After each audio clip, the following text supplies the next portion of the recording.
This is our special meeting for March 8th, 2023. We're going to start with the Pledge of Allegiance. I pledge allegiance to the flag of the United States of America and to the republic for which it stands, one nation, under God, indivisible, with liberty and justice for all. And we will observe 30 seconds of silence.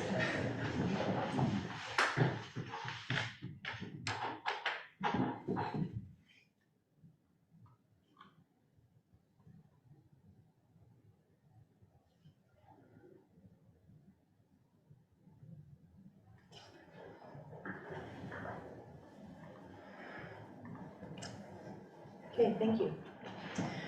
We do have a quorum. I believe David Shoemaker, or Director Shoemaker, is on his way here, so we'll go ahead and get started. And to start off, and we don't have a lot of people here. I was expecting a lot more, but I still want to have a quick discussion with our directors. Normally we do citizens communication at the beginning of a meeting, and various reasons that we do that. But we have a couple of topics that it's really important, and actually Shoemaker's walking in, so I'm gonna pause for a second. Pose. Pose and pause. Hey there. You owe us a Pledge of Allegiance, but we can get to that later. Sure he did. So, Shoemaker, I was just telling everyone here that normally we do citizens communication at the beginning of our meeting. Everyone has 3 minutes to share their thoughts. And because this is a workshop, it's not a regular meeting. And I think there's some items that we really do want to hear the feedback from residents.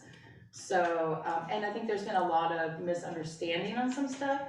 So instead of, I don't want to say wasting your 3 minutes at the beginning, I'm going to suggest, I want to go around the room and listen to all the directors, but I think maybe we should let citizens have their 3 minutes at the beginning. And then as we go into the discussion at the end of each agenda item, they can add, because they may be spending 3 minutes on something that's not even what we're discussing. So if that makes sense, Director? Yeah, so to be clear, let's have 3 minutes. You can say whatever you want. Criticize, praise. You could read Green Eggs and Ham for 3 minutes, whatever it is you want to do. But then when we get to the discussion, if there's something that you're wanting to have clarified or added to, or a comment that you'd like to add, as long as it's constructive, we'd like to encourage that. Step up to the podium, and then hopefully we can address, allow them a moment to share their thoughts, and then moving on. Okay, Director Johnson. Yeah, I think we should try. I mean, yeah, you can try anything once. Okay, Director Roberts. Just to make sure I'm clear, they can speak first and then join in on questions as we go through the topics. Not as we go through, I think like after we finish a topic, an agenda item, then I will ask, are there any citizens communications on it? Yeah, I'm fine with that. Okay, Director Shoemaker. Yeah, fine with that as well. Okay, all right, good. So we're gonna try something new tonight. Be patient with us. We may screw it up a little bit. And if somebody else pops in, maybe share that with them if they seem like they've got something they'd like to share. Okay, great. So let's go ahead and start with citizens communication. I have 2 that have submitted. If you want to speak and you have not submitted something, please do. So I have Mike Vogel, and there's nothing in what you want to talk about, but we'll take notes. Here you go. Well, I hate public speaking, so this will be brief. It's been almost 3 years since I informed the board about the condition of the fence that lines the streets. My property happens to be one of those that backs up to the street. The condition there has not been one thing done to the fence since. It's dilapidated. There's several slats missing everywhere. Stain looks horrible. So the board got what they wanted. It all looks uniformly cracked. Anyway, I'm just kind of curious as to when something might be done about that. There's several slats in my fence section that are missing, not missing, but broken.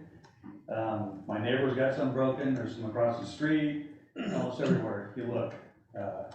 And since the trees have fallen down and has damaged more of the fence, it's even in worse shape than it was before this last ice storm. So basically that's it for me. I just wanted to find out if anything's gonna be done on this thing. I appreciate that. I mean, the thing is, my fence was brand new. I had just installed it about 5 weeks prior to this change, when the board came and tore it all out and put their own fence in there. So it's never been as good as the fence I had in there, when they came and tore it out. So it's kind of a burn on my saddle.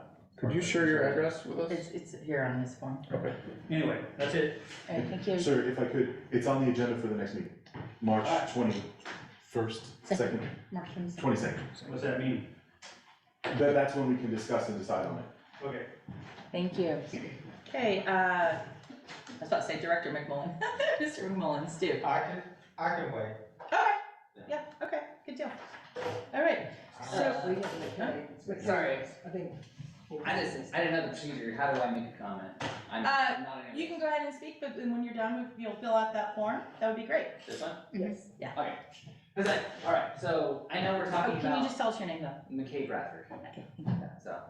And thank you for the idea on the back and forth, because I think, as I've attended these meetings, I've wanted more back and forth on different things, and it's hard to get everything up front and then wait until the next meeting and have your reply. That doesn't make any sense, so, it's a good idea, I appreciate that. On the park hours, I know we're talking about that today. I don't know if this has been discussed already, but to me, it feels like we have different types of spaces here at Blockhouse, which I really enjoy as a community member. We have wild spaces, places that are fairly undeveloped. I'm a big fan of those. And then we also have our developed parks, and I love those as well. I feel like the park hours, it would probably make sense to have different park hours for those different types of spaces. I know we're considering extending park hours for Tumlinson, for example. This is a very well-trafficked area. The visibility is more than 100 yards. The space, like in a green belt space behind somebody's house is a very different place to say, hey, let's keep this open for an extra 2.5 hours after dark. So that's my proposal, is that as you're talking through it today, I would like to hear proposals for keeping, what I would pitch for is keep the dawn to dusk hours for our wild spaces, and then consider extending park hours for the developed spaces. Okay, thank you. Can I throw a comment out? I believe in a previous meeting that we discussed that park hours are not gonna be determined until after the survey's been out, so we're gonna poll the residents on what's going on, but I like your idea of doing maybe different hours for different spaces. Couldn't you maybe add that to like some of the comments on the survey coming up? Like a proposal, something like that, or maybe participate in a healthy online debate on. Yeah, or it could be part of the survey too. Yeah, exactly, Right. exactly. I think that's what Director Young was saying, is be sure you add that to your survey, because I think that was really. I don't think we're changing any park hours tonight. You may get different feedback from the community Sure, if it sounds like, oh, I'm gonna have people behind my house until 10, or yeah. no, it's just the public, the more developed spaces that are open. No, that's a really good Absolutely. point, thank you. Okay, so, looking at the agenda, or is there any more citizen communications? Okay, so looking at the agenda, we have, the second thing is order establishing rules and regulations governing the facilities. Does anyone want to move anything around? Well, I think we have this lady here. Right, and she's going to be under the survey, but, the reason I'm asking is, I think that any action we're gonna take on the rules and regulations, if any, would kind of come out of the survey discussion, as well as the, park bonds. So if we could just move number 3 up, and number 2 after that, and then 4. Is everyone okay with that? I'm fine with that. Okay, and then, so we're gonna go ahead and go to 3 resident survey, and we have a speaker tonight. Hi, Hi. thank you guys for having Oh, us. and I'm sorry, I didn't say this at the beginning. So we have the OWL system. Yeah, So if you don't mind standing at the podium, because it'll Sure. just capture you I and. actually think these are the most fun cameras. Are they 'cause great? don't feel so cold when they like move a little bit. You're like, oh, it's like a friend is in here. Yeah. So I love So when welcome. people have this. Thank you. I'm Erin Gray. I'm the president of CDMP. We're a community engagement and community outreach firm. We were established in 2007. If you'll go to the next slide. We work with a lot of different governmental entities. I actually left the city of Austin, just so you understood that we work with lots of different departments, everything from the airport to Austin Energy, to Austin Resource Recovery, like helping engage communities, get their input in further programs for the recycling ordinance there, on water, on bond projects, transportation, all kinds of stuff. We work in transportation a lot for different cities, also for different utilities. We work for North Austin Mud, which I think is kind of how we got the connection here, as well as Travis County Water District 10. They had a bond project for some new water lines, and it was in a neighborhood with high priced homes who were not excited about this new, even though they voted for it, weren't excited about this new water line coming through and the construction. So we coordinated with them and tried to help work and reduce impacts where we could. Next slide. And these are just some broad examples. I know you guys want to focus on survey. I just wanted to give you like a bigger picture. So we help Alliance Water with communications, everything from events to social media to quarterly newsletters. I'm gonna go quickly through this if you want to talk specifically about something. Sure. Next slide. Oh, for North Austin Mud, our initial work was really focused on some upcoming anticipated floodplain changes, which would have significant impacts on homeowners and lots of different things behind that you need a lot of information to make informed decisions about insurance and different things you could do ahead of that change to make sure you weren't quite as impacted. So we communicated those things and did kind of an educational campaign. We coordinated with some of the most impacted property owners. And we actually served as a liaison with Williamson County and TxDOT for these improvements to the bridge at Parmer. And it was really important that moved forward quickly, and those can be, we do a lot of work with TxDOT in the county, so I just want to say those could be some difficult processes to navigate if you don't know where to go and the right things to ask for, and in the right order. Austin Resource Recovery, we've done a lot of education and outreach, lots of different materials to help people understand why it's important, and I wanted to include this in case you have a goal for next year of, if it's something related to more recycling or reducing your landfill trash or whatever it is, these are the types of things we work on and help share information. Next slide. Austin Energy, this was a really impactful new substation. So we've done some educational videos. We coordinated with the community on the aesthetics around this substation, and what started out as a really controversial project, after taking the time to visit and get their input and incorporate it into the project, it made it a really successful project. It's now operational. Next one. We worked on lots of different bond programs. I think that one of the responsibilities that's sometimes overlooked is helping educate people what you do with those bond programs and why they're important, so that when you want more funding for parks in the future or something else, people know how that impacts them and why that's so important. And we do this on both levels, like both in the educational and in a campaign, which as a board, I think you can only do educational, but really when people have the information and it's something that they can easily understand the impacts, or they can make a more informed decision. In surveys, we do a lot of different kind of surveys. We've got access to a lot of different tools. I know we want to get into more of a detailed discussion on the survey, and I can give you all of our ideas. We do everything from sending out a Survey Monkey to a next door poll to actually block walking. Sometimes when you have to make sure you've engaged with each property owner, if it's something that might back up to a property line, and you've got to do that, we'll do that. So there's lots of different tools here. I think there's lots of different opportunities. We also work to track sentiment of your constituents. So, if you want to check in each year and say, hey, how are you feeling about things, and I think as long as you let people know that everything that they ask for and everything that they point out isn't going to all be available tomorrow, but as you know about it, you can kind of start putting it into your planning and what you're going to do. It can be a really helpful thing and help people understand where the different priorities came from. Next slide. Oh, newsletters, we discussed this briefly.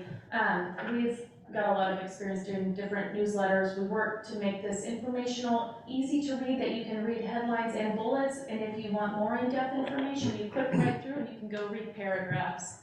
And we also, with Alliance Water, we actually recently helped them transition to e-newsletters. And I should back that up and say, we actually, out of our list, we still have like 7 or 8 people that prefer hard copies, and that is great. And all we did was ask them, what do you prefer, and then we mailed that to them. But it might be another way, I don't know, I know you're mailing them with your utility bills right now. It might reduce costs, also let you communicate a little bit more frequently rather than just quarterly if that's something that's beneficial. These are also things you can include in your survey. How much do you want it and how do you want it? And there's lots of different tools in there we can help you with. And then social media, we kind of support all of these efforts with different social media, everything from informational to get involved to, hey, here's what's coming up, to here's what we're doing as your board. These are gonna be our priorities for the next quarter or whatever's coming up. And then community meetings and events, that's needed here, that's another one of our line of services. Then all kinds of this, and I wanted to include all these things because I know we're gonna get into this detailed talk about the survey and how we get it out, and, you know, we can talk through this. I believe you've got an email for each one of your homes, so I believe you've got 2,000 emails. That can be one tool. Another tool is to put up a couple of signs, which are those like if it's something like this, we typically use those corrugated signs, which are like less than $30 a sign, and we'll throw a QR code up there so somebody can do it online. We can mail it in the newsletter and also get input if people are interested in electronic. We can do door hangers, you know, we can make this also pop up on social media if we want to do a couple of really affordable paid boost or advertisements where they'll pop up into people that actually are in this area. And lots of different tools, and we can talk through this, and we work on websites and online stuff and flyers, so lots of different things we can help with. I think that's my last, yeah, there we go. Great, okay, thank you so much. Sure. So I think, do we want to go around do y'all have questions specifically? I don't yet. Not yet? I Okay. do, I think so. Okay, we can go around one time, and then we'll probably ask you questions throughout our podcast. That's okay. So we'll go around the table one time. Director Young? Survey, you mentioned email or door-to-door or whatever, a QR code. It seems to me that it would be very easy if there's just a QR code that anybody could go in and register and do their own thing and maybe fill out 15 surveys and get a higher opinion of, Sure. you know, like have their opinion weighted a little bit more. What do you guys have that will ensure voting integrity and, you know, one per house or however we end up agreeing to implement? Once you decide what you want, if it's one per house, well, you just communicate that up front. And we can talk through different ways that, like, within the tools, we can say, give us a valid address. And there might be some, I don't know, if my husband did something, I might type it, my own street is Beverly RD, and he might have typed the same thing as Beverly Road. But we can go through and kind of quantify those with the address numbers and look at the repeats. We do have IP addresses. You can sometimes if you know how, you can do repeat surveys with a fresh IP address. So that's not 100% accurate. But if we require an address, and if there's somebody that says, oh, I actually didn't vote, there's no way that, you know, there's ways we can get down to that. And it can be a pretty quick thing, you know, even if it's something, whatever, we can talk through the tools you want to use. Oh, and I did want to know, you know, another thing that we do often is kind of mapped comments, and there's a couple of different ways we can do it. But where people can say, they can leave you a comment and say, my fence is damaged here, so you know exactly where that is. We all need new fencing along this road, or we need more lights for this part here. So it can be location specific too.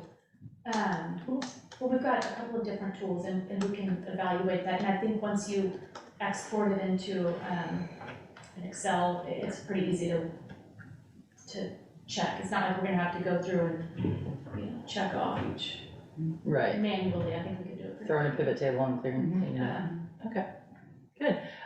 Director Johnson?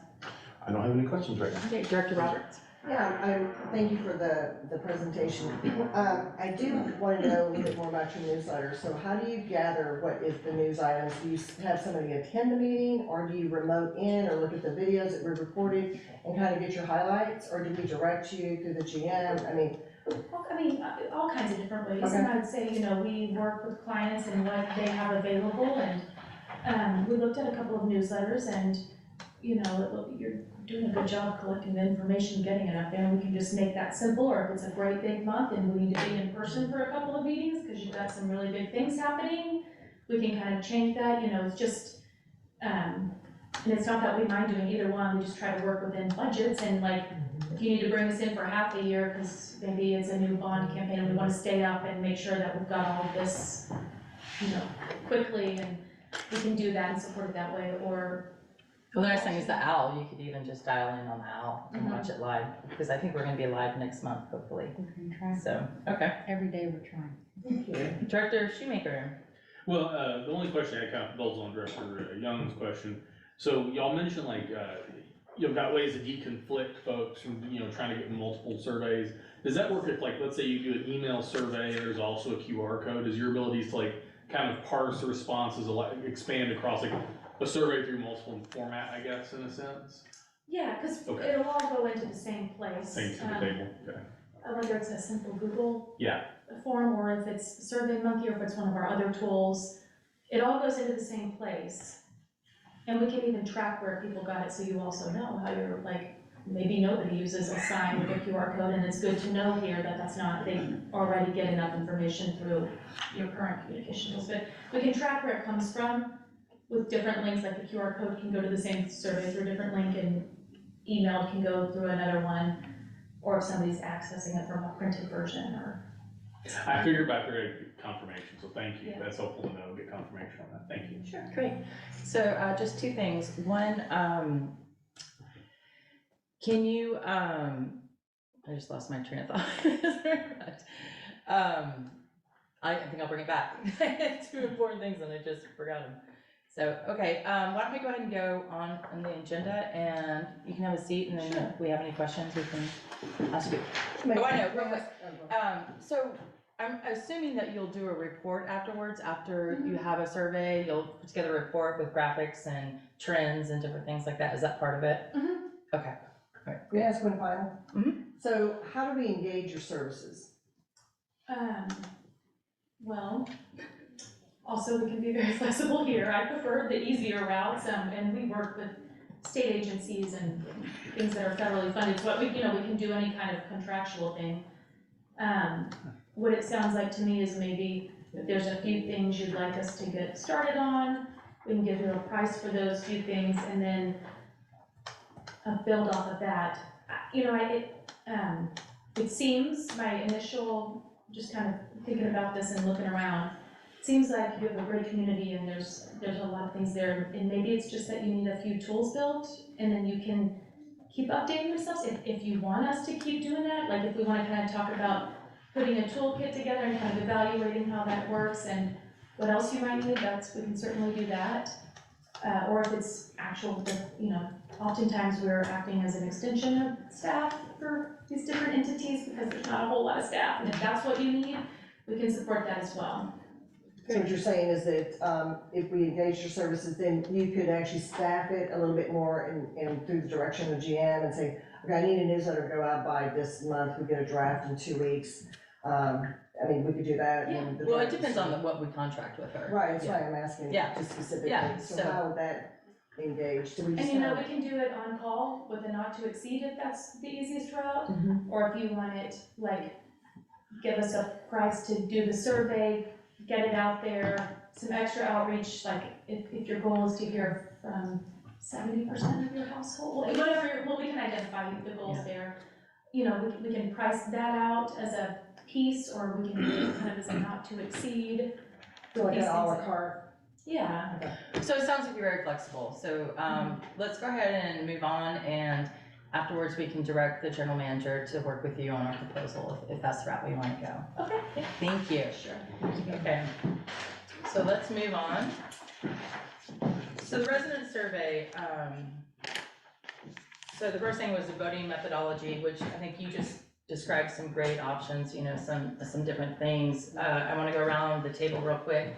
Are there any other questions or suggestions on that?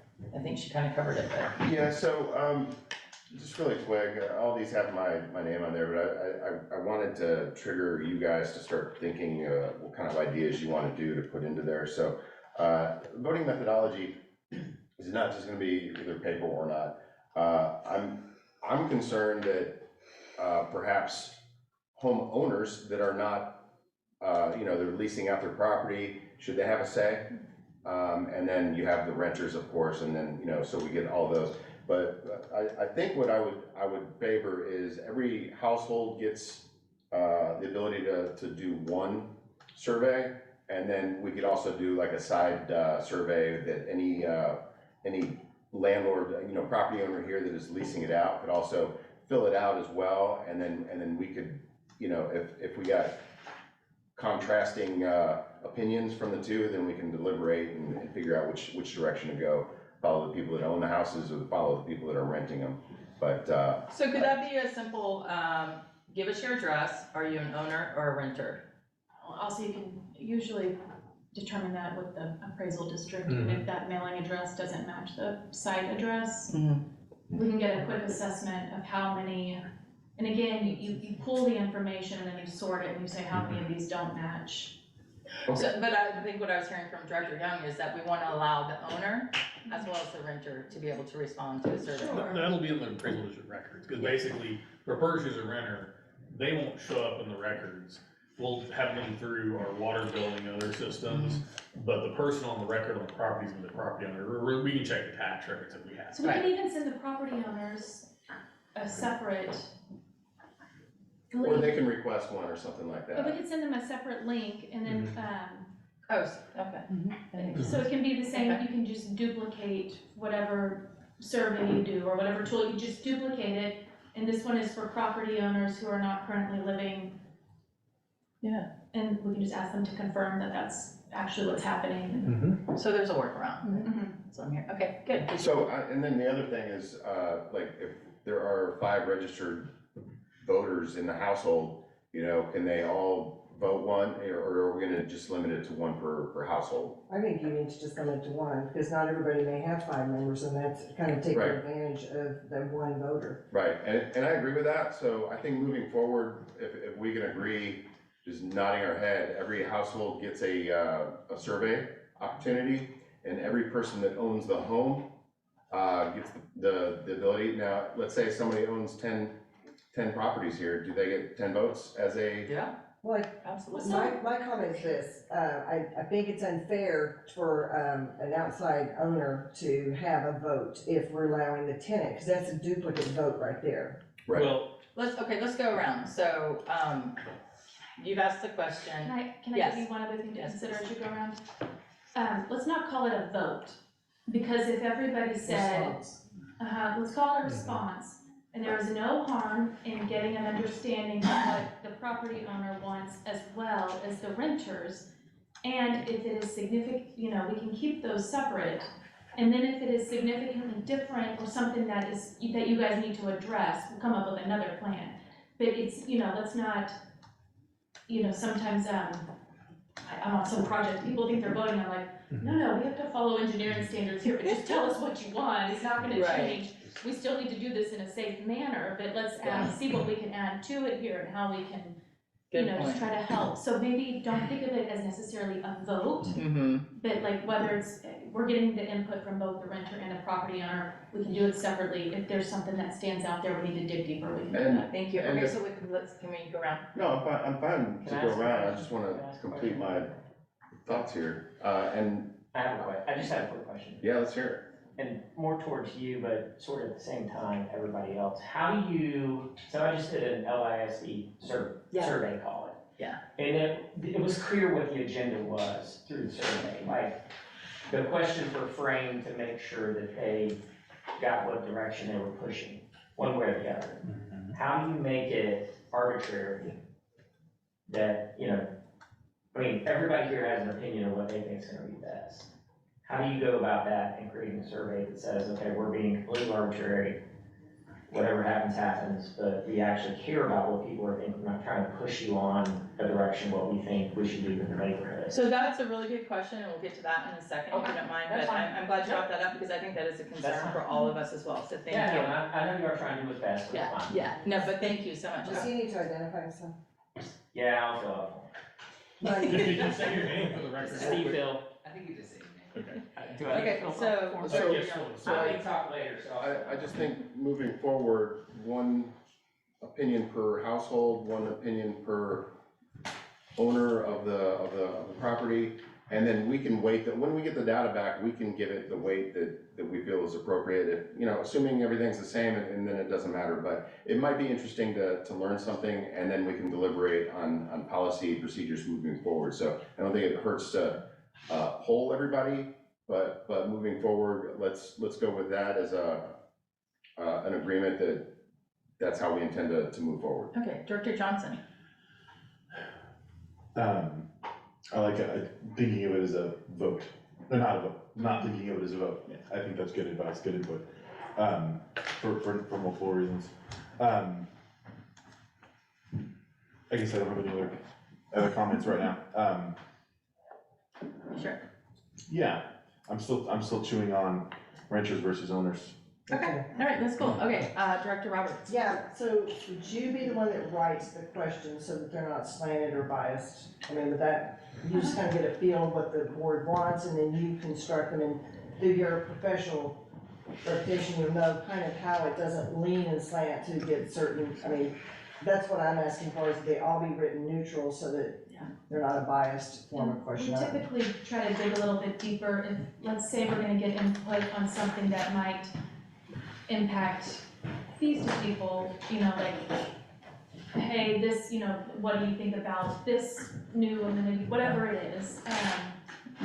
This could increase fees where we don't have a price yet, but if it's something you're interested in us There exploring we go. more, we just try to be, try to keep it concise, but try to share as much information so it's a little bit more educational, not leaning or not trying to push it towards a direction. But, you know, we're not gonna say, if we don't have lights, kids will get lost. I don't know. Right. But like, hey, if we don't add lights, we have had a few kids get lost, it is a safety concern, but it might impact our fees or, you know, whatever it is. Just being upfront and transparent with whatever information is available. Thank you. Director Shoemaker. Well, I mean, I think, I don't know if it's really much of a question or a comment, like, well, I guess actually is kind of a question, like, but I think I know what the answer is, but I'll ask it just for the record. You know, we don't have to send the homeowners of the rental properties the same survey we send the renters, correct? They get a totally separate survey. Well, keep it the same questions. Well, but here's what I'm asking for you, and here's what I'm kind of building to, is that, you know, some of the things like the details, like of say like fees or park hours may not be as like relevant, they don't live here, you know, like something actually more really like actual use of the spaces, right? I mean, I guess we could offer it to my thought is though is they probably are gonna have strong opinions about the financial aspects of what we're considering, like with respect to bonds and taxes, right? And since they are the property owner, it is probably a good idea to make sure at minimum we're at least like polling them on those aspects. And so that was kind of, I guess that's the thing is like, I mean, I don't mind sending them the same survey, right? And they can just answer, you know, don't care, not my problem, right, for the stuff they don't care about. But if it came to it, if there was heartburn about giving them the same kind of responses that residents had, I mean, could that not be done to send them a separate survey of like, hey, you know, like, Oh, we're yeah. looking at these aspects, you know? So that's when I said it's separate links, so Yeah. it could be collected in one way, you just kind of duplicate it. Maybe we change the top, this is for property owners who are currently not living in Right. the blockhouse mud neighbor, you know, we can do that so that it's separate, and then you can actually view the results on a more holistic level rather than getting down into comparison from what the renter from a specific house versus the property owner. But if all the property owners who don't live here are like, don't make any improvements, and everybody who lives here is like, we are so excited for improvements, you could consider that as important. Well, I mean, these are all advisory. That's the thing is like, I look at all of this work on the survey as advisory to the work we were doing here, you know, that. What percentage do you think, is rented? It's, Over. it's probably about 25. 30, over 30, yeah. Yeah. Yeah, Yeah, but that's, yeah. Well, because we have some sections over there that are right to 1A, 3A, Mhm. so. Yeah, so we have a fair proportion of like, property, and, some of them may even, I believe some of them even live in the neighborhood, they have multiple houses, like, and I guess the point about, to my point, to Robert's point, to answer your question, posed, I think the rest of us, I have no problem with issuing, one per household, right?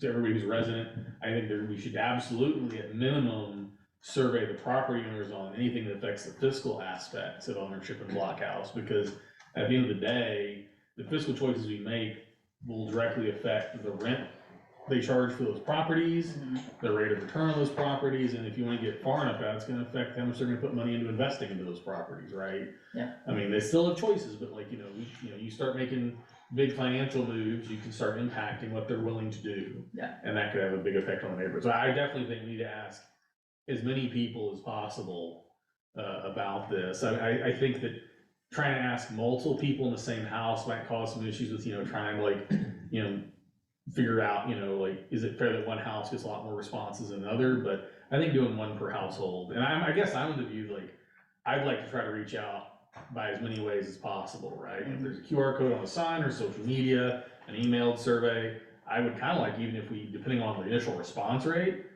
to look at having like a backup of sorts, like, oh, if the initial online response rates are not high enough to what we're looking for, to look at maybe mailing something, or perhaps having, do some targeted, go out, drop a few in person, have people knocking on a few doors, or talk to the OA or other groups. I think that getting good advisory information from our residents, I think will go a long way on a lot of these issues we're working on. Yeah, absolutely, I agree with you. So, one point that was brought up briefly is if a resident, and I know many that own like 10 homes or 5 homes here, my point is, or my opinion is that, they pay taxes and they own those homes, so they should be able to have 5 votes. So, and we don't wanna have to be like, oh, they own 5 homes, we can't, we can only take one survey from them. If there's the surveys from this house, this address, this address, this address. So that's something that I think we need to consider. So unlike a regular vote, when you vote for president, it's all or nothing, whereas when we can, when we get these opinions, we can say this person owns 5 of the homes, and we could give it weight, but we can at that point deliberate whatever the data is and whatever the resulting policy is. And, like, yeah, maybe we're gonna hurt a renter, maybe we're gonna hurt a homeowner, but let's solve that problem when we get to it. And then get everybody the same questions, and then they can answer what they choose to, and we can do with that data whatever we feel is appropriate. So the encouraging thing is everything we've thrown at you, you've got a workaround, you've got an idea. So I haven't seen any speed bumps or any hurdles yet, so that's good. So let's go ahead and go to 3B, which is resident submitted questions for inclusion. Oh, sure, Stu. So, I agree with everything that we're saying, most of it. I would recommend one per household, send the same survey to owners and renters. And then if the renter and the owner have a differing opinion, you default to the owner. And just weigh it Okay. like that. All right, thank you for that input. 3B. Another question. Oh, I'm sorry, yes. Yeah, this is, Oh, I'm sorry. Yes, say your name, because, Your name. Mike Fogel. Michael, heard a couple times said that, you're going to take all the surveys in, and then you're going to decide policy, and then you're going to decide how you wanna do it. What's the assurance that the actual homeowners are gonna get their wishes? If you guys are gonna decide later on what your policy is based on how you feel about things, or, you know what I'm saying? I don't know if I'm making myself clear, but, you're concerned about what the owner having multiple, properties and so forth, and then you're saying, well, we're gonna go ahead and take it into account, but then we're gonna decide and make policy. Where's the assurance that the homeowner is gonna get, what they want? So, that's a good question. I'm gonna say one thing and then I'm gonna allow you to say something. And in the past, the board has always set policy. And you elect us, so we are your policy makers. this board is really trying to make a paradigm shift where we really do wanna hear from everyone and anyone. So it's an attempt to get that information, so then we can try to put that in when when we're looking at policy. Now, we're not gonna appease everyone, but this is our attempt to listen to everyone, and you wanna add to that? Are all the results gonna be made public?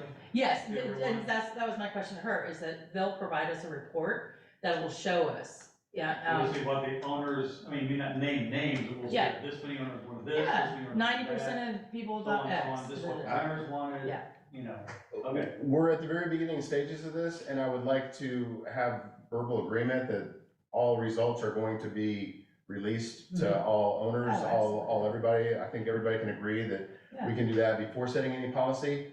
And everything that we are doing and deliberating will be recorded. So if there's data and we're acting contrary to that data, then you'll have us on record and you'll have the data, and maybe you'll run for one of these positions on the board. Aaron. But we may get contradictory responses, honestly, too, like, depending upon the questions, what's asked, right? There's an entire possibility you'll get equally large groups of folks asking for things that are essentially impossible to both comply with, right? And we'll have to weigh those things, so like, but if we don't get more input from folks about what they want, it makes it harder for us to make good decisions. Well, I understand, and then maybe include some reasoning as to Sure. your policy making. Yeah. Okay, thank you, Mike. Aaron, did you Oh, want? I just want to say, there isn't anything bad that can come from having a better understanding of what your community wants. It doesn't mean you can do everything, but understanding that something that's not possible, or if it's one issue that it's totally divided, maybe as a board, you can decide, we've got to dig a little deeper here. We have such conflicting information on the lights in the parks, we got to figure out what people are really worried about and why they don't want them, or why they're really worried and they do want them. Which also surprisingly happens with night skies initiatives these days. Lights can be very controversial.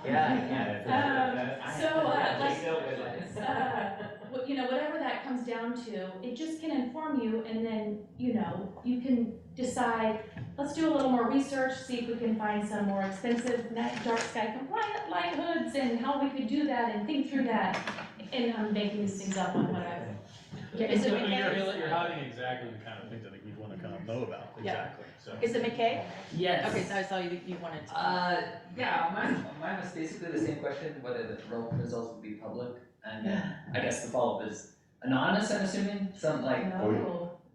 No, I if think they're You don't have to response- make the public, Results, report, you no. don't have to be. But if we want Right to now. attach it to an address, it can't be an anonymous survey.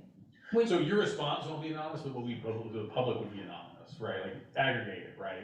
Well, I mean, like, my response, yes or no, on a particular item is tied to my address, is that public information, or is that's kind of private discussion? But how do Oh. you keep it public information if they do an open records request? So we typically redact names and addresses, we use them for our stuff, and if we need, then we can redact it. I was gonna note that we also redact if things are inappropriate. But- Sean can ask a good question, and correct me if I'm wrong, but like, open records law, their responses would be subject to request, but we could not release their name and information without their approval, correct? Which is why Since we they're not public redact, officials yeah. or otherwise, like. It's just like when you have an email, right? Yeah, I mean, I think what I'm hearing is we wouldn't be getting the data associated with any specific homeowner anyway. So I then would if think you somebody would asks want it them. still. For it. I'm sorry, Aaron, what did you say? I think you would still want the full, it'll come out in most likely like an Excel file, and you could look at each individual response, or you could look at, pull different charts and illustrations to make that. If it is open record requested, you just redact all of that name, address, and any contact information, because it might also be a good opportunity to ask how people want to receive updates in the future, and maybe there's multiple emails under there. Yeah. Instead of the one, so you'd redact all of that, which it sounds so silly and it takes so much time, but Yeah, to be you put sure, a big black box over it, so it's actually the same thing, and it's you still. can always redact certain information. I think to your question, McKay, I don't think we wouldn't be publishing any of that information. I think we're in a hypothetical now that probably isn't gonna come up. But to be sure here, the state of Texas has made it such that on an open request like this, not only would we have to respond to it, but the private company would as well. Yeah, I knew they would, that's what I was saying, but the information, like, I think McKay was worried about, like, having his address and other information spilled out, like, that's I still. don't think we'd publish that. Yes. So, Speak. in my experience, and this has happened for other governmental entities, we give them that, and we usually help with the redacting, because it's quite time intensive, sometimes, not always, but it doesn't open our files, like there's a little bit of difference there. Good, okay, thank you. That sounds great. Let's move on. Now we're gonna go to 3B, which is resident submitted questions for inclusion. Director Young, do you want to? I don't know what questions may have been delivered to the GM. Have we got any ideas? None have been received. Okay, I think the communication on that went out a little bit later than I would have liked, even though Yeah, so. the meeting was announced last meeting, so. So Aaron, one of the things I think is important to this board is not only are we going to help put together the questions, but we want residents to be able to say, hey, I really want you all to ask this question. I really want to know, about annexation, or I really want to know about park bonds. So have you ever gone through the process where you've kind of asked the community, what would you like to see on a survey? Did you survey the survey? I think maybe making that an informal thing would be a little bit easier than doing 2 rounds. I would happy to do it, but also you want your community to focus on what you need it input on, right? So I don't want to burn them out by saying, what do you want in the survey? When do you want it? And then saying, here's your survey. So I just try to be thoughtful about how much we're asking of people, but maybe, did you say you have a newsletter about to go out, or it already? It went out. Oh, it did, okay. But we I was have. just gonna say, you could just send out, hey, we're about to do this, if there's anything you wanna make sure, just send an informal one and just let them send some thoughts in on it. And then you could note that at this board meeting, we're gonna be reviewing the survey if anybody's interested in following along. Coordinate with our Alice, and then I'll share my notes with you. And one of the things I think that we could do, in my opinion, this isn't gonna be the only survey we're gonna do this year. Hopefully we can do 2 or 3 a year and have themes with them, but we could always have the comment box that says, what else would you like us to address in the future? And maybe that would give us some information. Or put other comments. Yeah, okay. Can we move on to 3C, topics and questions? So, Director Young. I've given this a lot of consideration, but I still think that there's room for improvement. I don't know how we want to do it, but I'd like to get the survey somewhere between 10 and 20 questions. And maybe just get topics. Maybe we can agree on those tonight, and then we'll let a professional do unbiased questions, unbiased responses, and then we can move forward. But I'm just thinking, are there topics that anybody here wants to definitely see on there, or can I start with my list, or? You're talking about a first survey, we're looking at. Just a topics for the first survey, and this is my wish list, but what other wish lists, what other topics would you guys like, and I can start throwing around some of mine. Okay, let's go around, Director Johnson. I mean, you're gonna have this on your list, but the parks, of course. Park hours, I think there's gonna be a few topics A few within that. park topics, yeah. Hours certainly one of them, that's been a hot button in the last couple of meetings. Obviously, this isn't gonna be the question, but about the parks bond, moving forward with the parks bond items, with the different pluses and minuses therein right now. I'm sure 1,000 are gonna come to me in a minute. And then, actually, yeah, I'll rest it there for now. Okay, Director Roberts. Yeah, I think the newsletter, electronic, or print, and then I think the right-of-way fence, improvements on that, and I think, playscape, and pool hours. Okay, Director Shoemaker. Yeah, I mean, I think that we probably should have, To answer any questions, I'm thinking, I don't know how many questions we would need to work in for covering, like, I think there's probably a park hours, park usage of existing amenities, right? But I would be willing to bet you could probably burn up like 8 questions just on that, right? And I would think you probably need to start leading into probably a future survey a bit about park bond, but I would probably lead into it. You know, we did have the focus groups before, as part of the bond committee about desired amenities, right? But that was just within the folks in that group, right? We didn't have the ability to do additional surveys or outreach, right? Partly because of COVID, partly because of timing. We have a nice park plan to refer to. I would think that you would start by talking about usage of the current amenities, and then perhaps have some build-up questions to kind of start that conversation for desired amenities in the existing parks plans. Then your second survey could be more of a detailed, like, what should we do first? What can we do with existing revenue? Because as we get into the budget season, we can talk about things that can be done without bonds, things that can be done with bonds, because I think, you know, there's both items in the park plan that's been adopted. But that my thought is start with amenities and current usage and park hours, and then start building what people want, and then have a follow-up survey of like, okay, here's what we've got in the plan, here's what we can afford, here's how we can pay for it, what are your options? That would give you 2 surveys over probably the course through the fall, maybe. That's a good thought. Yeah, so with the data that we get, we might wanna, hey, let's drill down on this, this is a highly The contested. second one, okay. Yeah. So, when I thought about this, I thought about themes for a survey. And, the main themes that came to my mind were transparency, asking some questions about transparency. How can we improve? Where are we not, you know, where we're failing if we are? Communication, and I think that would fall into like what Director Roberts said. Do you want the newsletter electronic, or do you want it printed? You know, we could put those in there. Park bonds, we definitely want to address that, and we can have questions under there. FY23 budget, I think, you know, I think residents are gonna wanna talk about the tax rate and and maybe it's a simple thing where you kind of go into, there's 3 parts of our budget, 2 of them we don't have any control over, but the M&O we do. So is it, you know, questions like, or do you want to put in a playscape? Do you know how it'll impact, not do you know, but you know, it'll impact the budget. So putting that in there a little bit, and then improve park rules. I think it's definitely a topic that we wanted to discuss. So those were my thoughts. I know we're not gonna make decisions tonight, finalizing, but I think this is really good to kind of get a feel for where the board is as a whole, and then if we engage Erin and her company, she's listening to everything we have to say, and then maybe she can pull it all together, and then, yeah.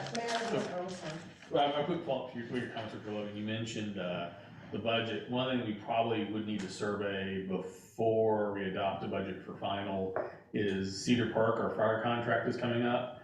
I do not know if we will be able to try to reestablish library or other services with City of Cedar Park, but that may be something we want to try to get some kind of resident survey on beforehand, because if no one cares, it's not worth trying, but if there is strong response, then we know we need to bring it up. And that'd be that's gonna great. be a hard thing for us to know on ourselves, right?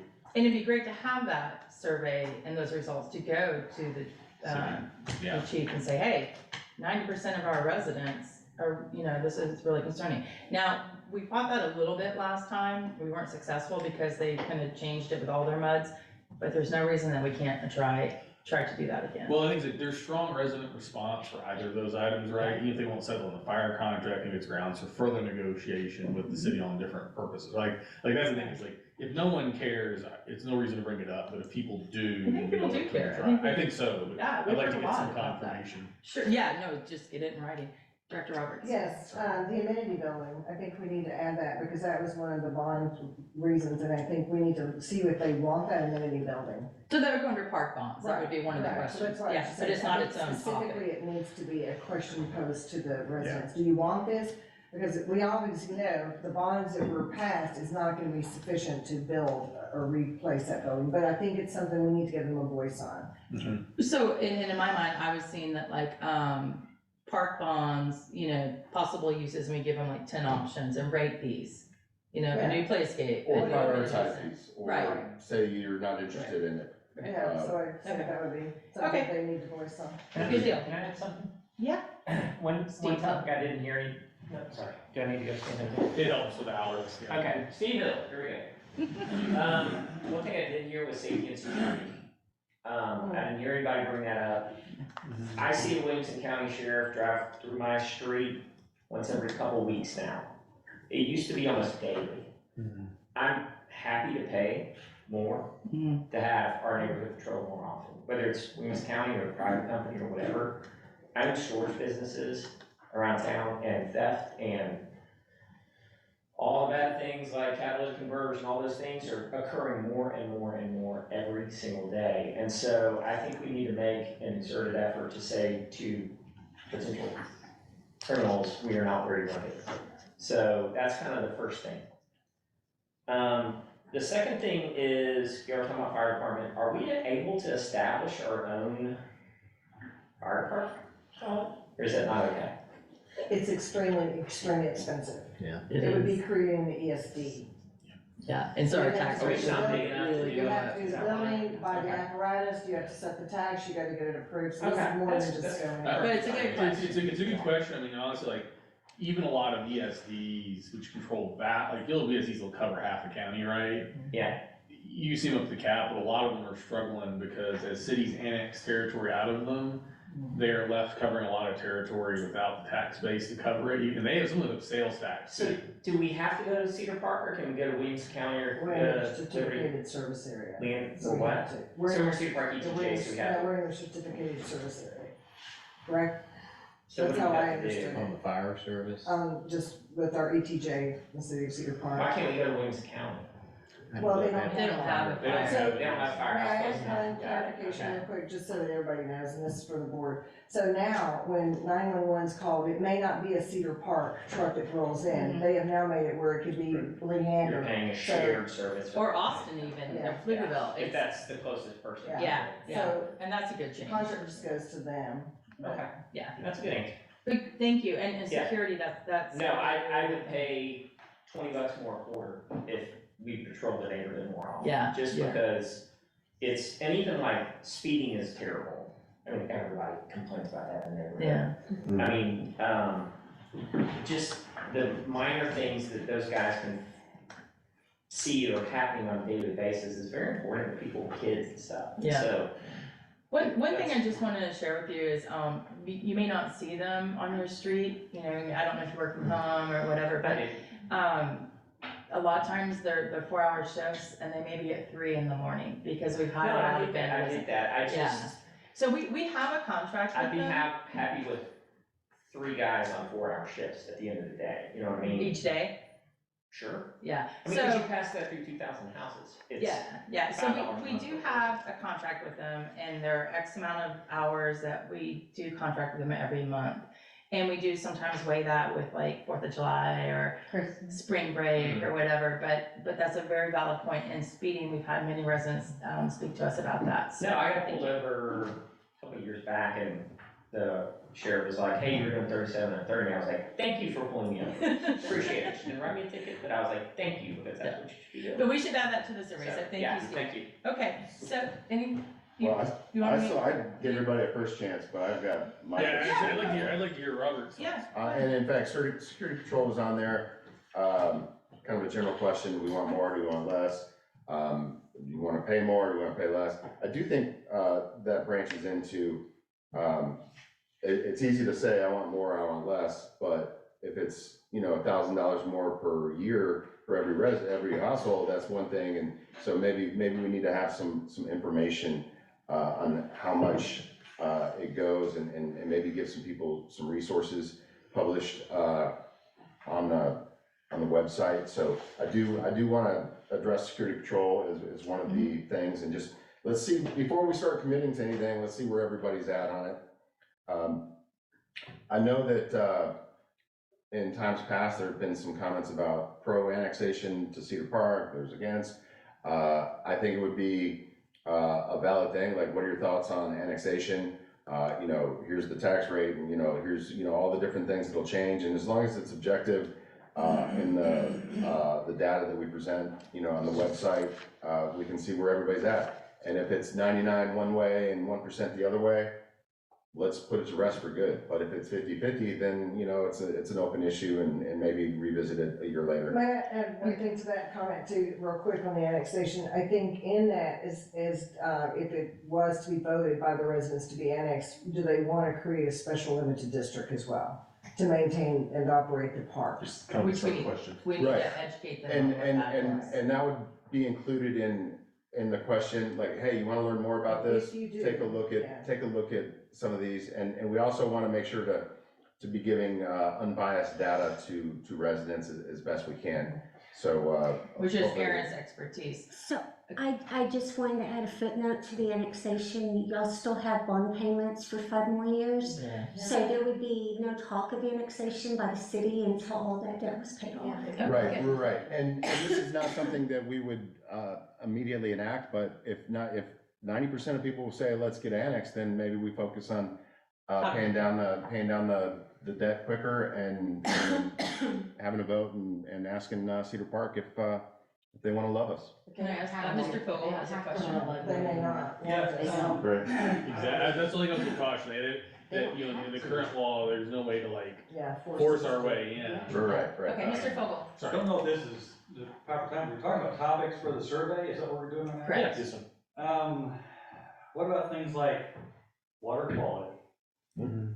You know, also, for years and years and years, we've heard about reduction of our taxes versus increasing, and in the past 4 or 5 years, our property values have skyrocketed, which in my opinion, you know, I'm paying a hell of more taxes, and that means more money is going into the mud. What are you doing with it? You know what I'm saying? Yeah. It's like, are we finding more ways to spend it, or are we looking at maybe, you know, giving the taxpayers a little break? Also along those lines, there's a lot of people like myself retired. I travel quite a bit, I'm gone a lot. Are there any, ways where a person can not pay all the, monthly fees if he's not here for a month or two? But he's still charged, you know, the base fees and so forth, you know, from Crossroads and so on, that kind of thing. I mean, there's different ways that can be, reduce expenses that, you know, with all the, and what I call windfall, revenue that's coming in because of the property value increases.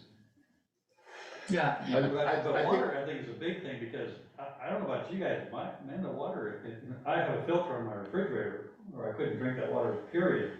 It smells so bad sometimes, and can't really brush my teeth with it, it tastes so bad. And it's gotta be, you know, throughout the district. That wouldn't be a Crossroads issue, we get our water. from Well, I the know city, that, so but I'm saying I'm not saying it's Crossroads, I'm just saying that's an Yeah. issue. So there's actually, just real quick, there's some legislation that came down that is going to impact our district and everyone else, as a matter of fact, it came out of Flint, Michigan. And that's like our pipes and the copper and the lead and such. So you look at the upcoming newsletters, because we are going to share what we are going to have to do to satisfy the EPA. And it's gonna be several steps, but I think that may help answer some of your questions of water quality, but I think that's a great question. I looked at Cedar Park, they just recently did a survey, and that was one of their topics, is, you know, water quality, and just, you know, the TDS services, the recycling and the waste, and even how is your government responding to you? Are we, you know, responding to you in a fair and quick manner, or whatever? Okay, Director Johnson. I'm sorry, you sparked a thought. One would be, I know some people really like that you can have your bulk pickup at your home. It's not new, but it's relatively new.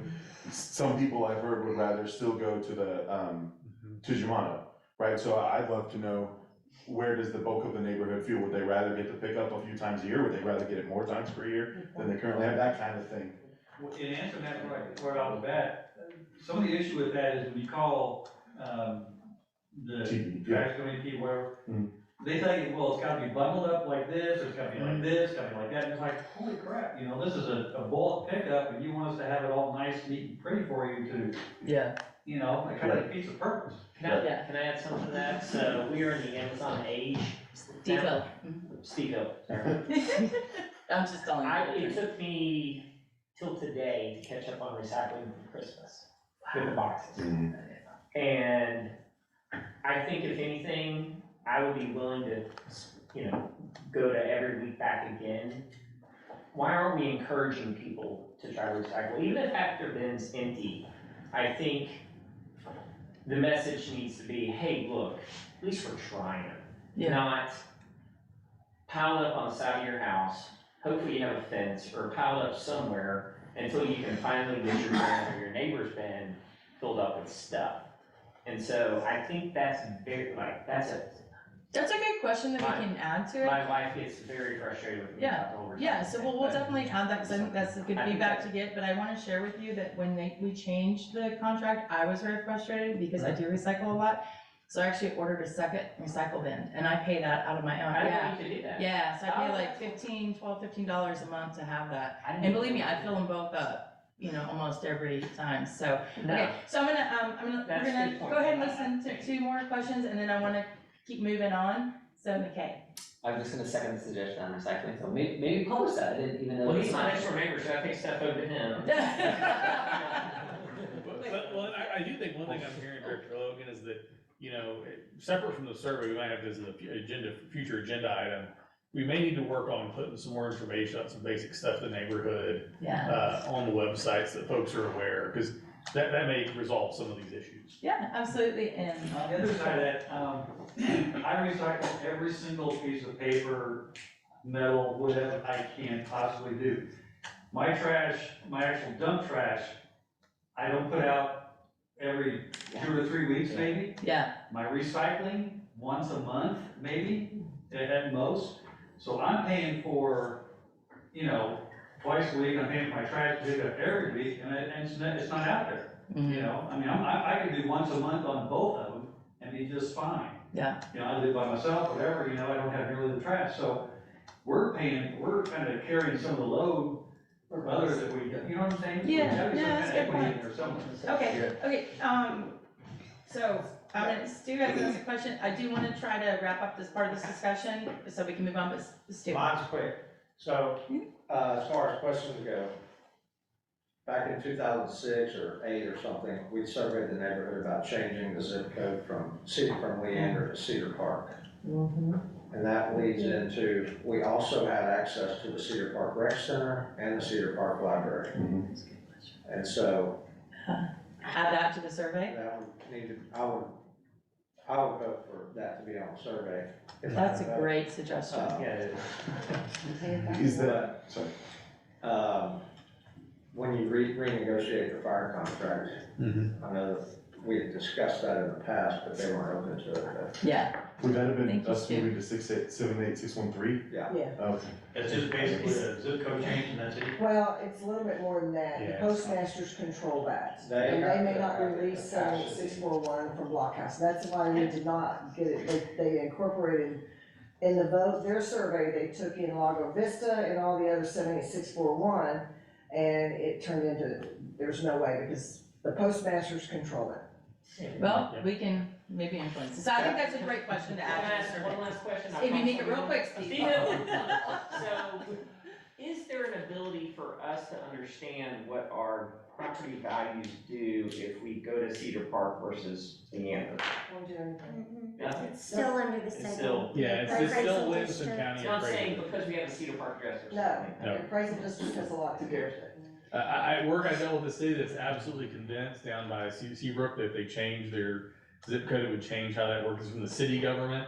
It has, the postal code has nothing to do with it, it's all about real estate. Do with market. Okay. I'd like to follow that up with a quick comment. We're now moving into like a lot of good discussion stuff, and I love talking about this. But I'd like to just focus on the survey now, and then I'd like to ask every director to stay after the meeting and answer these type of questions, because I think these are We can't great. stay after. Well, You can we're talk to allowed to residents. talk to residents after the meeting about. You're talking to everybody here. Yeah. Yeah. Oh, Yeah. I gotta talk to each We other. have to stay in a quorum meeting. No. Right, but no, we could just still talk about education One-on-one, and getting talk to a things resident. up.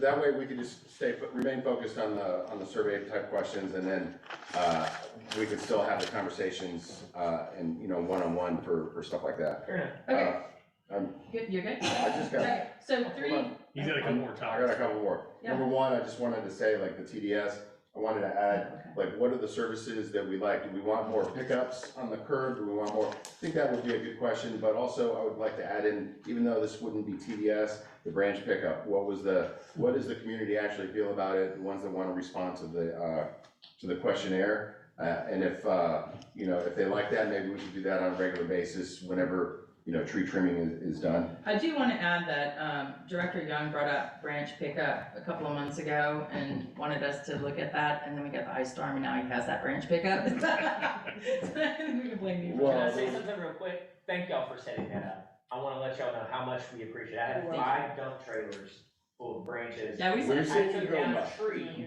in my front yard that's 22 years old. Oh. And so I took his, everybody's, Yeah. and it was a lot, and I don't know what I would have done, especially since Austin Wood Recycling moved to Hutto. I think we're working on getting the data on how much it would have cost individual homes to do all that Oh, and $1,000 different things like for my that. property. And then versus how much the district spent on that, and then minus the expenses that we saved. For instance, the disc golf course spent $5,400 last session on the mulch, but we didn't have to pay that, but we're still looking to get that data. Again, thank y'all. I know y'all always get bad news, so I want to eat off What, do your you have any other items, Robert? Just kind of a general in tax rate. Hey, how do you feel about the taxes going up and better services, or do you want taxes to go down and less services, everybody's on their own kind of a thing, but. Well, that somewhat sounds different, almost but like a that's biased way of putting it, but I know what Tax you're rate. saying. Right, and I'm not gonna be the final arbiter of the bias of whatever questions, and we'll just count on people to do a fair version on that. And then the last one, and I think this is very important, it's what got me involved in the board in the very first place. I wanted to participate in the disc golf course direction discussion. I think there are people that want to help out on the community garden. I think there are people that would like to help out on the BMX track. I would like to put a question on the survey, allowing residents say, hey, I would like to be involved in community garden or whatever. Put them on an email list. They can meet. They can ask the board for, hey, we need more dirt. What can you do for it? You know, can you throw some budget at us or whatever? But I would like to get the ability for residents to say, I would like to organize the community in this way. Who else here is doing that? Let's get some contact info. They can go meet at the pavilion or whatever, and then they're off. So I have a question. So is there an ability to have sponsors for each of those areas that might pay for the community garden to say, I'm gonna give you $5,000 a year for you to put a big sign up that says, Sean, the same thing with bike track that they kick in and they bring their Bobcat once a year and they do stuff. Sean, Is that not an option? I don't know, I have to look at it. I think gifts are acceptable. I've never thought about, I don't know. I mean, I'm trying to think. deductible School and good districts for businesses really like clearly tell. Priority, you That'd is be it a good idea Priority for next right meeting. there? Yeah. If we said, hey, look, you get to put your name on the sign and say, thanks everybody for, for what Yeah. you provide to the neighborhood. I think that's a great comment, and we'll let Sean look into that. I know because we are a government entity, we do have to abide by anti-bribery and corruption and gifts and entertainment, and so there's a fine line there. So let's look into it, and we'll definitely address that later. I just don't see why you couldn't put up a sign that says somebody's name or $1,000 Yeah. a year that goes towards maintenance. It's definitely worth exploring to see if it's possible. Yeah, absolutely, thank you. Yeah. Okay, 3C is, third-party administration, which I think we've already discussed that, so I don't think we need to go over that anymore.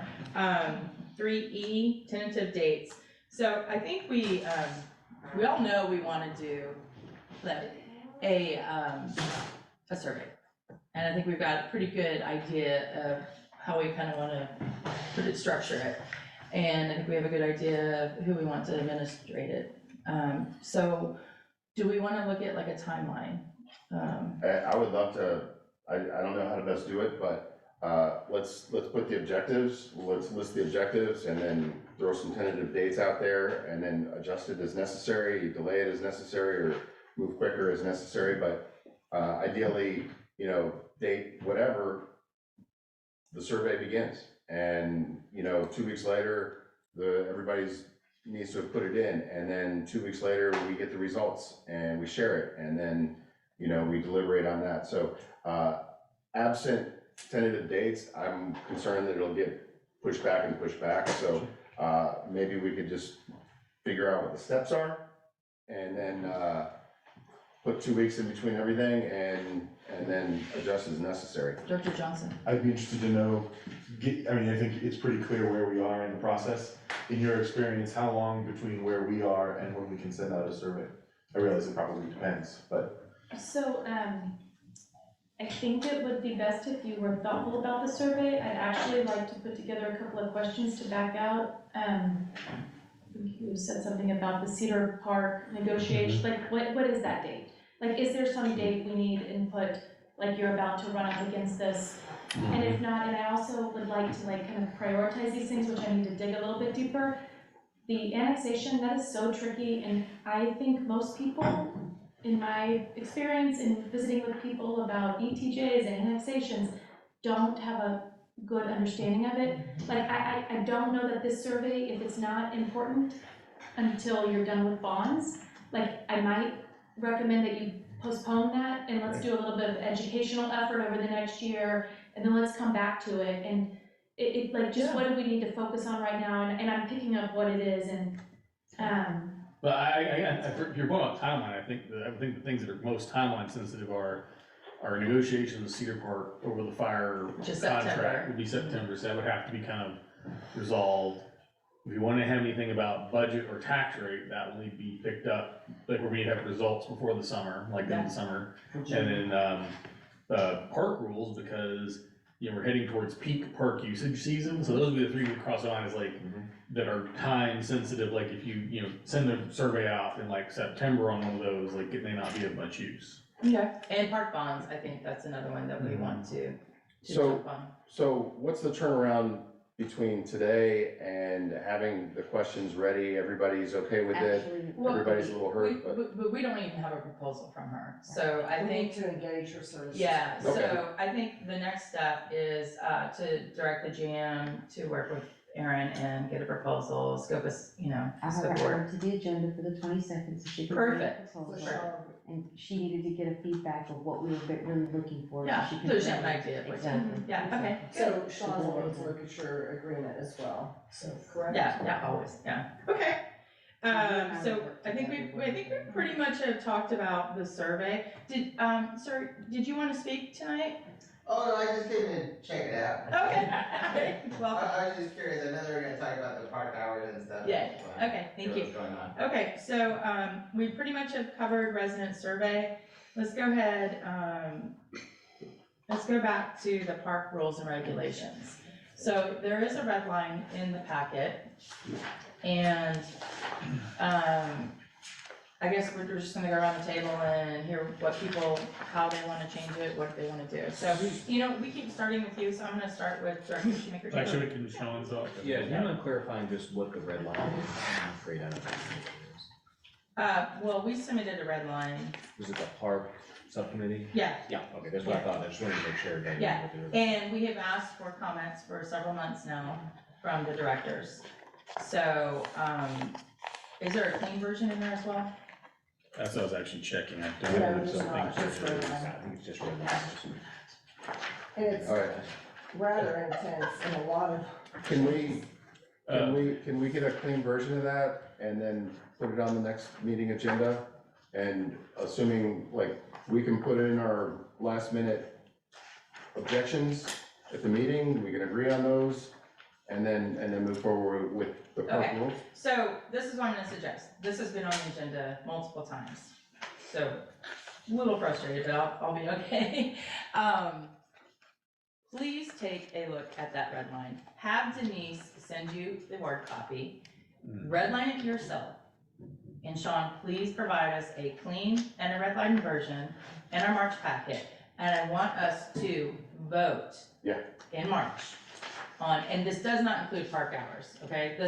We have 49 pages of park rules. A lot of it's redundant. A lot of it is putting things that are already against the law. It's not real user-friendly. So I want us to have a very user-friendly park rules packet that is close to what Williamson County uses, what other MUDs use, what other cities use.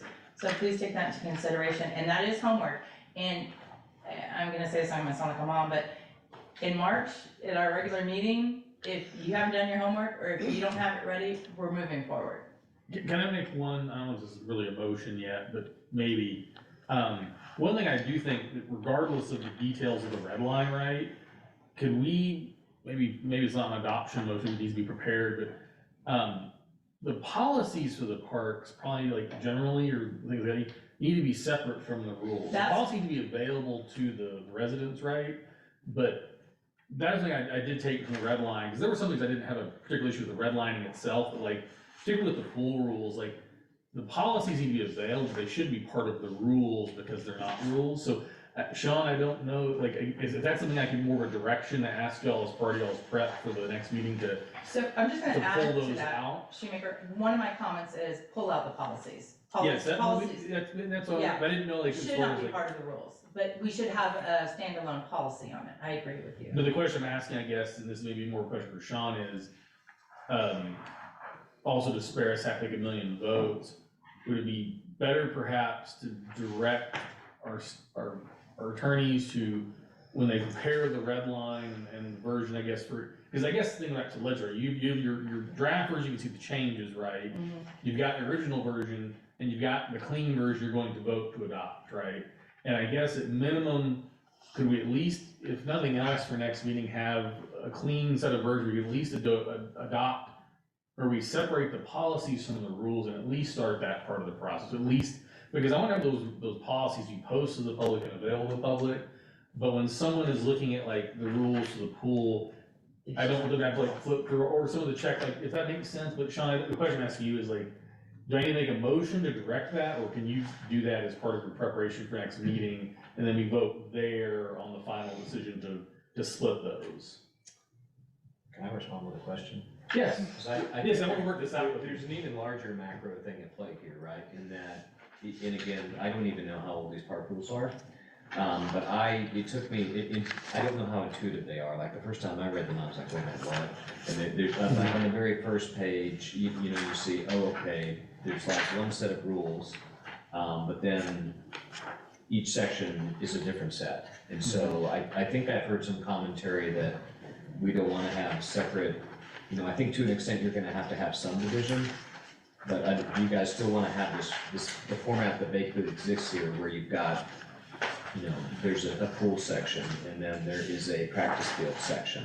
Then there is a tennis and basketball court rules and regulations. So you're asking if we want to have separate rules for each set of parks versus one set of rules for our parks? Yeah. I mean, or is there one set of rules and then there's like different policies for each section? I guess the question, I think that was my big organizational question. as a director, Chairman Logan, you had a comment on that? Yes, so again, my red line does strike out all the policies, so I don't think we need to direct him on that, that's, okay, part of it. And what you're saying is, I think we need to make it more like a general rules, and then the policies. So you can have a policy for the pools, you can have a policy, you know, for whatever, but we've gotta make it simple and easy. Okay, so let's go around the table, because I think everybody wants to. Yes, comment. Go ahead, we'll start with you. Well, that was my chief thing, is like I said, is, you know, of all, you know, some of the red lines, like I've actually read through these several times, like, you know, I think, I guess as far as like directing changes that we vote, I've kind of to adopt broad changes, like, you know, things that are against the law, perhaps we don't necessarily have to repeat in, the rules, right? Because it's, you know, something, the deputies don't need our rules to enforce, right? It's like, that's what, I'm curious, like, I kind of like, if I'm voting to make these changes, kind of broad changes, but like, please remove all policies or all rules that are simply restatements of current statute, right, or county ordinance from them, because the deputies can enforce without, and then strip the policies out, make them a separate set of documents that are available to the public. And then, because I do think on some of the stuff like the pools and stuff, I think we probably need to have some discussion on things like music and other things like amongst the board about what we want to do on the detail of the red lines. But I guess my thought was, if we get direction to do those two broader changes, if no one objects tonight, then that could become going forward what we're doing, and then we could come back on the 8th to actually talk through the details of changes to the rule red lines only. That's a good idea, okay, Director Roberts. Yeah, I mean, I agree with that. I also think that some of the policy, like, taking out illegal substance, well, then where does the MUD have the enforcement to eject somebody out of the park? Just because it's a law doesn't mean that it's, they may not arrest them, they may not do anything. But if they're continue to bring illegal substance and sell it in the park, I mean, they could be selling it. We don't know that, so we need a policy on how to handle a resident or somebody that's a guest. Well, the one thing I was gonna say is, they're not here tonight, but that'd be a question I'd like to pose to the Right. deputies, right? Because my understanding, because I guess we had the discussion of park rules the last time, my understanding from when we were talking to them was that anything that was against, like if they're setting a fire in anywhere in the neighborhood, right? We have our rules against it, but I understand it's against county, right? You can't just randomly set fires in property that's not yours.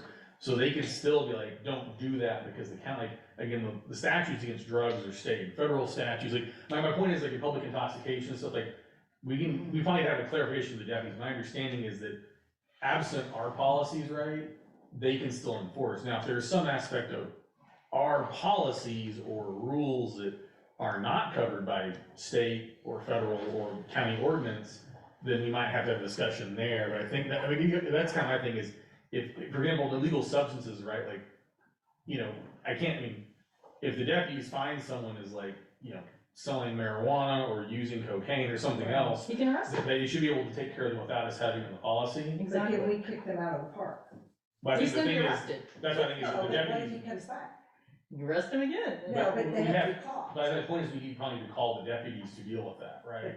But what if, I mean, 'cause I'm what thinking if we Lisa. have it going on, I just think it's a good thing to keep it in there, because I think the board has to have the authority to take action against that person. But I guess the question is who we have take the action. Oh, it'd be the board. because Any it's our resident has policy. that ability to take action. No, and call the apparently police. directors can't enforce rules. Well, no, my question, my serious question is like, Which we can't. is if someone is in the park doing something, Thank you. Just a second, Stu, I know you wanted to talk, and we're. sorry, we're not trying to belabor here. You Stu. covered it. Oh, okay, but email if you want. It's good to see you. It's not trying to belabor, but I think this is a legitimate point, like we're gonna talk about tonight, is that if someone is doing something and we're going to eject them, right? Let's take us as directors out of this, because we're not here for all the time, like Lisa and Amy are here, right? Folks from Crossroads are here. I don't, this may be more of a Sean question, but I guess this is a place of deputies for sure, right? They're not here tonight. Can you I'm not not, trespass them? You can't trespass? well, that's my thing is, but I'm not sure that, we would need to call the deputies for the purposes of enforcing trespassing. I have concern about asking Amy or Lisa or any of the civilian staff to try to enforce any of these things that are against the law without recourse to the deputies. So my thing is, at the end of the day, if we're going to recall the deputies to resolve these issues regardless, then I don't know if we need to have it in, because if the deputies can cover this without us having to have it in the policy and the rule, then it's redundant. To your earlier point, it'll be easier to figure that out when we can separate the policies. Yeah. We can decide whether we want that in, we wanna take it out, whichever, and then we can chew through the rest of the rules, right? Right. Yes, that's what I really want to get to, is that. Right. Yeah, is the Okay, and Director I Jones, just do you have would like to get anything some, from Sean, just an opinion, if that should remain in there. I mean, there's a few other things too that should probably, I feel like should remain in there. Okay, and we'll vote on that, so Director I Johnson. understand that. So, no, I mean, I agree with the redundancy, I think this is just something that clearly evolved over time. And so every once in a while, it's good to kind of scrape the slab and, not necessarily start over with the rules, but start over with the organization of it. So I think that's a worthy endeavor. I think that the goal should be that someone should be able to look at these rules, whatever they are, and understand what they can and cannot do in our parks or pools or whatever. And that's more difficult to do now. So whatever the rule is about illegal substances or pool park hours, it needs to be very clear. Okay, Director Roberts. Young, sorry, I do that all the time. If somebody's using drugs in one of our parks, we call the police, they get arrested, and then the board is like, well, let's call them trespassers if they come back to our park, with or without drugs. The next thing that's gonna happen is they go to rehab, a year later, they show up in the park, and we're ejecting them from a park where they live, and like, let's let them rejoin society after rehab or jail or whatever they've done. If they break the law again, call the police again. Okay. Okay, so I'm gonna add one suggestion, and that is, instead of putting, you cannot do drugs, you cannot murder, you cannot rape, you know, whatever it is, maybe it's if you violate, if you have a criminal charge in our parks, we can do Criminal X. conviction? When we can play with that, but I think it is silly that we put some of these things in there when they're already illegal. But I understand Director Roberts' point is she wants to be able to give them a no trespassing charge. And since I've been on the board, I think I've seen 2 of those issued. One was the guy from the pool that jumped off, and the other one was from a gentleman and an Carry owner. the hatchet in the park. But then you guys, he came to the board, and then you Went to guys, rehab and. yeah, Yeah, and you removed that. Yeah. So there is a process to do that as well. So I understand everybody's point, but I just want us to kind of think about that, moving forward, okay? Do we need to go around one more time, or are we good? Okay. Well, I guess that, Sean, are we, as far as like what we've asked you to do? You know, we can be appropriate, so I'm sorry for the long-winded things, like as far as like what you're gonna be providing next time to One make sure. thing I think I've learned from trying to do the social media policy, is that I would prefer to be directed to work with the subcommittee here. Y'all tell me what you Okay. wanna do, but then I can pass it through their filter before we come back again. You guys okay with that? I think so. Okay, good deal. Okay, park and recreational facilities bond. So, I don't know how much we wanna go into this, I'm open, maybe we can discuss it, but I think we want to, have it on the survey. We wanna hear what residents want is, you know, where they wanna spend the money, we know what passed, we know the amount that passed and how we can spend that money. But, I think that we need to really kind of put it into the survey so we can get some real information and also educate them, which I know you and I talked about this a little bit, but it's a survey where you're getting input from residents, but we also need to educate people. You can't just put a question out there without them understanding.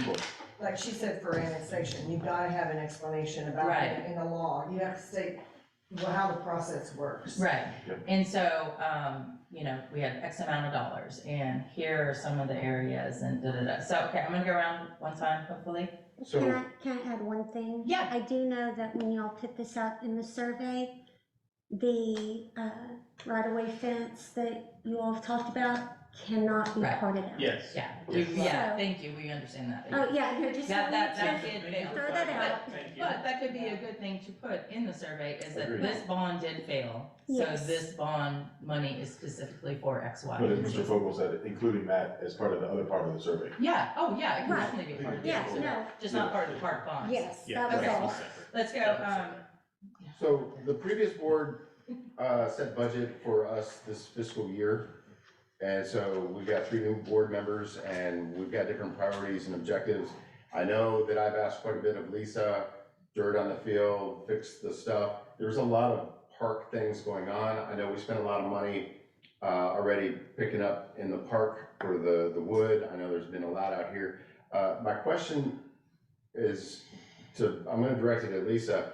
Can we fiscally get through this year without borrowing money? Are we still somewhere that we can go without Yeah. until after the bond decisions? We need to sit with Taylor, but we have lots of money still in this budgeted year that we can go in and reprioritize projects and still be able to suffice them without going over the budget. And there's, I mean, the electric box has been done. We've got a lot of work at Tonka, the pool here, but we're not looking at any major deficit where, so we can still continue functioning and then kind of put this out for residents in the survey? Yes, Help us with minus direction. a playscape Yeah, conversation. yeah. Yes, minus a playscape Agreed. conversation. Yeah, and that's, okay, that's. Just a quick aside I had, because the board took, I'm sorry, let me.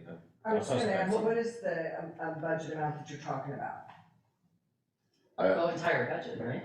I mean, specifically, what money were you talking about realigning? Well, we have to go through the Yeah. budget to find So, like, out those there's any items, left so over. he can't give you those It's- specifics. What's left I over? wonder if the asks that we've accumulated and kind of tried to map out, prioritize, if our asks are exceeding the budget that we can do. And if that's the case, that we need more, then we need to look into either the playscape or whatever, where we don't have the budget for it, we need to borrow the money, that's one thing. But absent that, I think we keep moving along the direction that we're at, not take on any additional debt until the residents have said, oh man, we need a water park, a world-class water park and skiing things, and, 90% people want it, then, okay, well, we probably need to exercise that bond at that point and move forward with that. Well, Okay, so wait, Sean had a comment, I'm sorry. So- So, just a second, Yeah. guys, Sean. I did talk to Taylor, and so last year when the board did the budget, the board decided that there were some infrastructure projects that had not been undertaken and that wanted to be included in the budget for this current fiscal cycle.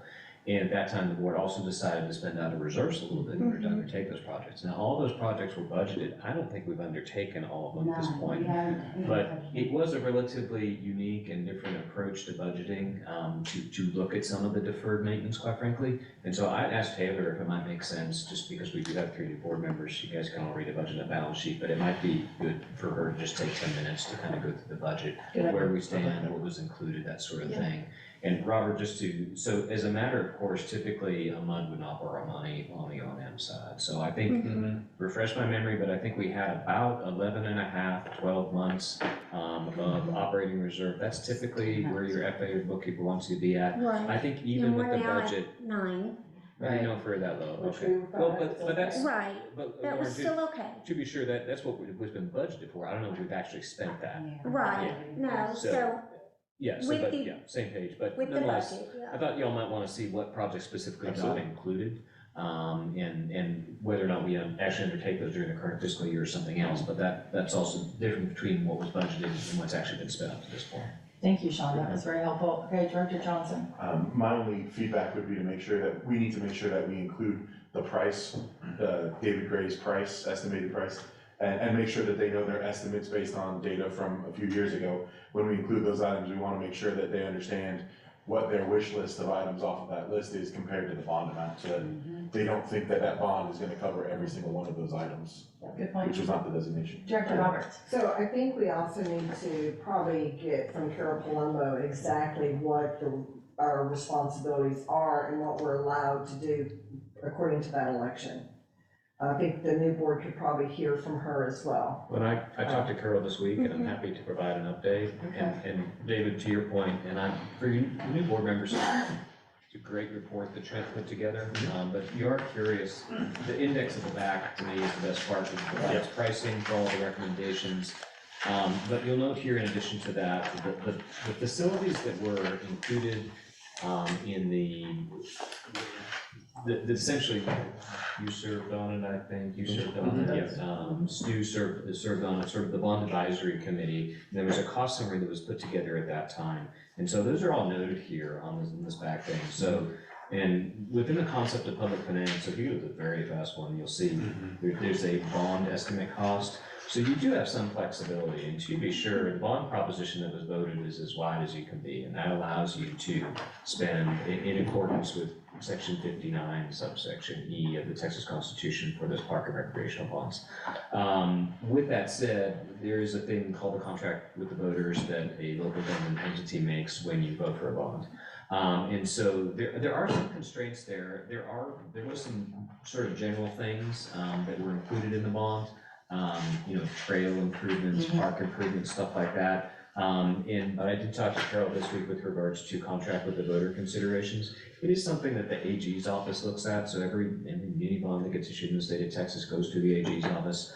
And it might get, I don't know that it would get particularly scrutinized when it gets there, but it occasionally does come up in terms of the marketing or the initial advertising that went along with the initial consideration of the bond proposition.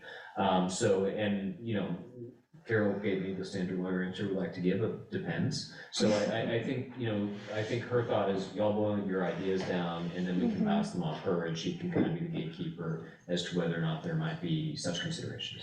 And I think clarification, Carol Palumbo is the bond counsel. Yeah. She's the attorney on bonds. Yeah, I think you guys know that. Okay.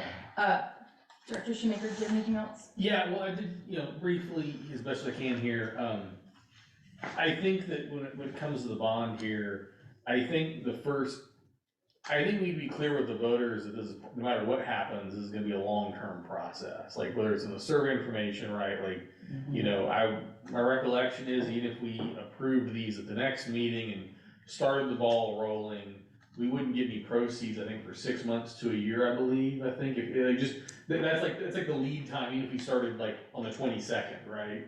Although they've been approved a little bit faster recently. So, But you're right. to be conservative, right? theoretically, if for some reason everything was decided on the 22nd, and because Gray Engineering had already started the process, so they're really only gonna have to refine their report, they could potentially, possibly get it submitted in April.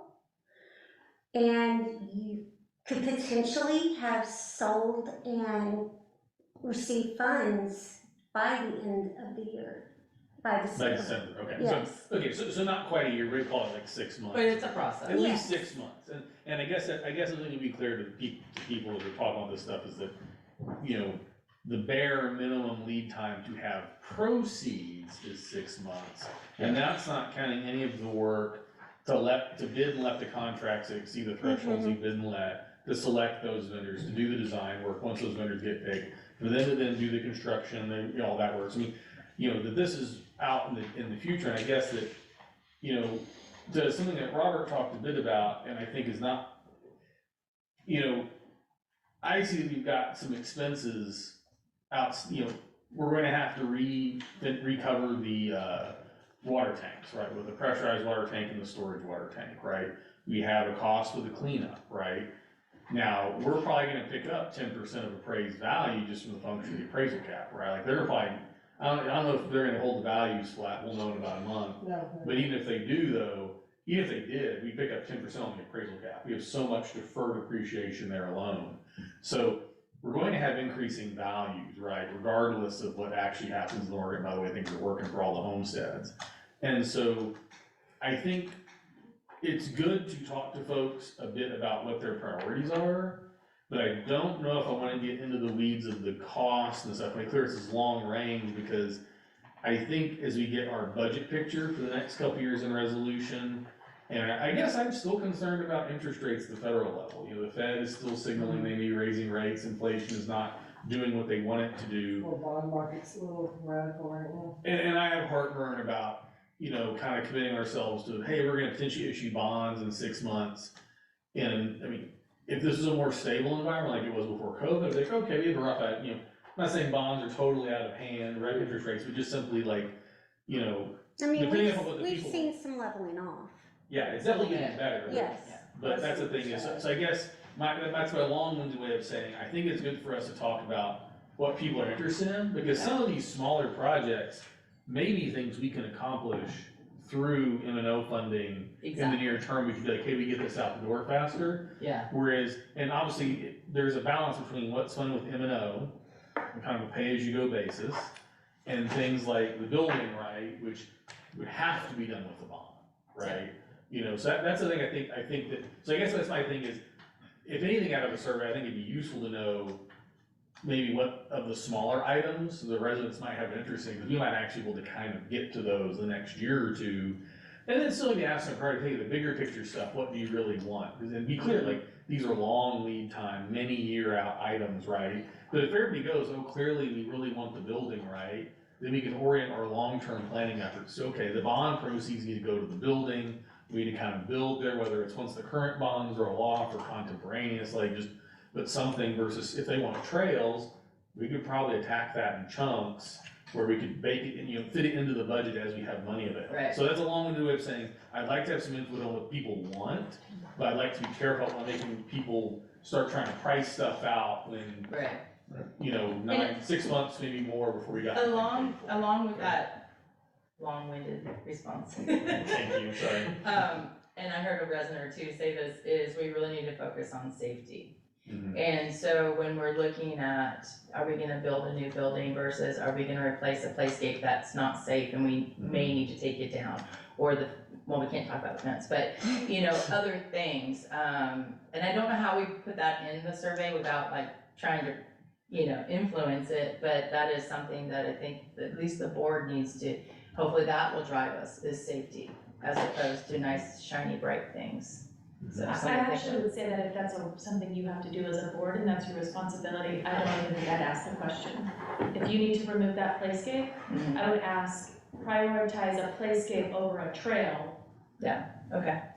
What is your liability when you? Like, it doesn't matter if everybody says, oh, leave that playscape, it's from when I Yeah. had my first kid 10 years ago, like, Right. that doesn't matter, like. Right. The better option might be, what would you like to replace the playscape? It has to be removed perhaps, that kind of a question? All levels I want to. Well, also, if you guys are wanting to move quicker with this survey, which is where the whole timeline question comes in, you gotta have some of that kind of figured out, but if we just wanna kind of start and get a broad, big picture one, and if nothing's gonna happen with that playscape for 6 months, So I think I'd like to direct. then maybe we can get input on the playscape in 6 months. So Erin, do you have a copy of this plan? I'm sure I can find it. Okay, so I think we would like to direct her to have a copy of this. Well, let's get the proposal going, and then that'll obviously be the one thing that you'll Right, need I think there. she does definitely need that, but I totally agree with some of this. I think the bottom line, if I'm hearing, is we need to triage exactly what our priorities are.